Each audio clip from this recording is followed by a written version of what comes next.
Women empowerment అంటే ఇది, మహిళా సాధికారత ఇది అంటే ఇది అని ప్రపంచానికి చాటి చెప్పగలిగాం.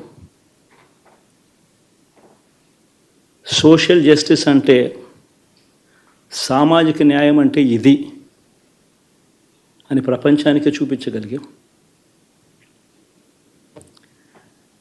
మరి ఇన్ని గొప్ప మార్పులు చేసిన తర్వాత,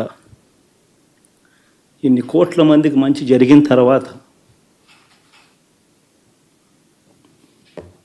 మరి అభిమానం ఏమైందో, ఆప్యాయత ఏమైందో తెలీదు.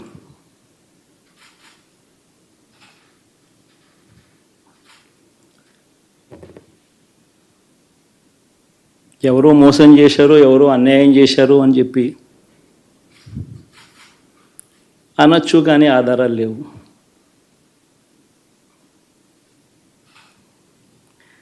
ఏం జరిగిందో దేవుడికి తెలుసు.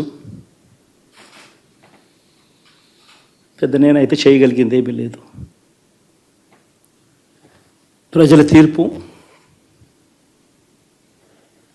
తీసుకుంటాం,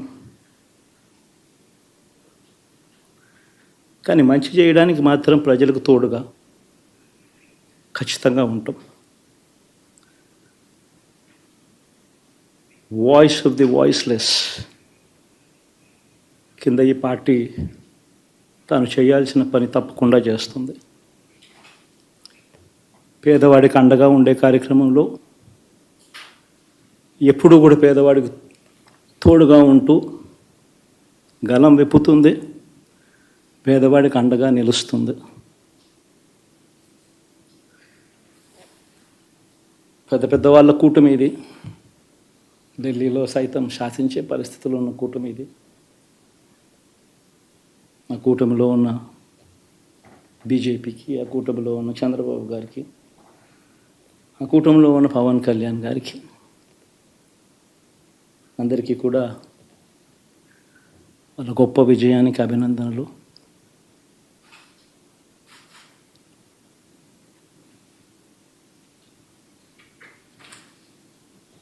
ఓడిపోయినా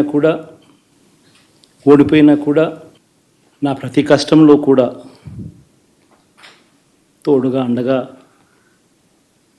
నిలబడిన నా ప్రతి నాయకుడికి, ప్రతి కార్యకర్తకు, ప్రతి వాలంటీర్కు, ప్రతి ఇంట్లో నుంచి వచ్చిన ప్రతి స్టార్ క్యాంపెయినర్గా నాకు తోడుగా నిలబడిన నా అక్క చెల్లెమ్మలకు, అన్నదమ్ములకు, మీ అందరికీ మనస్ఫూర్తిగా మీ అందరికీ కూడా కృతజ్ఞతలు తెలియజేస్తా ఉన్నాను.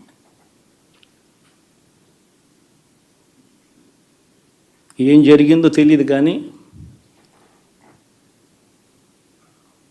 ఏమి చేసినా, ఎంత చేసినా ఇంకా 40% ఓటు బ్యాంకు మాత్రం తగ్గించలేకపోయారు.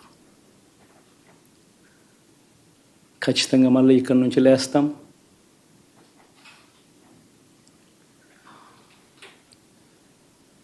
మళ్ళీ ఇక్కడి నుంచి గుండె ధైర్యంతో నిలబడి మళ్ళీ లేస్తాం. ప్రతిపక్షంలో ఉండడం కొత్త కాదు, పోరాటాలు చేయడం అంతకన్నా కొత్త కాదు. నా రాజకీయ జీవితం అంతా కూడా ప్రతిపక్షంలోనే గడిపా,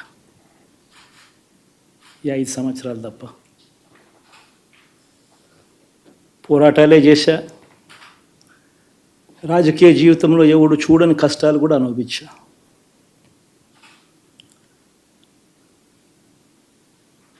ఇప్పుడు అంతకన్నా కష్టాలు ఏదైనా పెట్టినా కూడా సిద్ధంగా ఉన్నాం, సిద్ధంగా ఎదుర్కొంటాం. ఖచ్చితంగా నేను చెప్పాను కదా, ఈవీఎంలతోటి ప్రతి ఎలక్షన్లో చెప్తున్నారు. ఇప్పుడు ఎలా తయారైందంటే చూసుకోండి పాత పేపర్లు అని పేపర్లు కూడా పెడుతున్నారు. పోలింగ్ అయిపోగానే ఎలక్షన్ కమిషన్ వాళ్ళు ఆ లాస్ట్ ఫేజ్ పోలింగ్ అవగానే దేశవ్యాప్తంగా పోలైన ఓట్లు అని ఒక నెంబర్ ఇచ్చారు. కౌంటింగ్ అయిపోగానే దేశవ్యాప్తంగా కౌంటింగ్ అయింది అని ఒక నెంబర్ ఇచ్చారు. ఈ 2 నెంబర్లకి తేడా ఉంది. ఈ ఎలా అనేది కొంతమంది అంటాడు, లేదండి పోస్టల్ ఓట్లు వాళ్ళు కలపలేదని. పోస్టల్ ఓట్లు కలపకుండా ఈసీఐ ఎందుకు డిక్లేర్ చేస్తుంది ఎలక్షన్ కమిషన్? అసలు దీని మీద వెళ్ళి ఇప్పుడు చంద్రబాబు నాయుడు గారు తెలుసుకోవాలనుకుంటే 5 నిమిషాల్లో కరెక్ట్గా వచ్చేస్తుంది. ఎలక్షన్ కమిషన్ వాళ్ళే కరెక్ట్గా పంపుతారు. ఏంటి తేడాలని అడగాలి. ఎందుకు వచ్చే తేడాలని అడగాలి. నాకు ఒక ఆయన రాయలసీమ ఆయన ఏం చెప్పాడంటే వాళ్ళ ఊర్లో ఓ బూత్ ఉంది, ఆ బూత్ ఎప్పుడు రిగ్గింగే, ఈవీఎంలు వచ్చినా రిగ్గింగే. లాస్ట్ టైం ఆ ఊరిలో ఆ రిగ్గింగ్ చేసే మనిషి ఒక పార్టీలో ఉన్నాడు, ఈసారి ఈ పార్టీలోకి వచ్చి. అందుకని ఆ మనిషి కూడా అందరికీ తెలుసు, వెళ్ళటం అక్కడ ఏదో 5,000 నొక్కేస్తారు, ఏదో చేస్తారు, మిషన్ వర్స్ పెట్టి నొక్కేస్తారు టక్ టక్ టక్ అని. 660 ఓట్లు ఒక పార్టీకి, వాళ్ళు కూడా జాగ్రత్తగా చేస్తారు, మళ్ళీ ఎవరికి అనుమానం రాకుండా వన్ సైడ్ నొక్కేసుకోరు. 140 ఓట్లు ఒక పార్టీకి నొక్కున్నారు. నొక్కింది ఆ రకంగా నొక్కారని ఆ 10 మంది ముఖ్యులు ఎవరున్నారు వాళ్ళందరికీ తెలుసు. అది కౌంటింగ్ వచ్చేటప్పటికి వీళ్ళు 140 ఎవరికైతే నొక్కారో వాడికి 240 మెజార్టీ వచ్చింది. ఈ 660 పోయి 240 మెజార్టీ, మొత్తం అంటే 1000 ఓట్ల 1200 ఓట్ల ఒక్కొక్క ఈవీఎంకి. అది చెప్పాడు, ఏదో మోళీ ఉందండి అని ఫోన్ చేసి చెప్పాడు, మేము మా ఊర్లో ఇలాగ ఎప్పుడు వాళ్ళు నొక్కేసుకుంటాం, ఎవడు రాడు పోలింగ్కి, ఇలా నొక్కుతుంటే ఎలా వచ్చేసింది, ఏదో తేడా ఉంది. కానీ నువ్వు చెప్తా వచ్చంటే మేము ఎక్కడ చెప్పండి మేమే నొక్కేసుకున్నామని.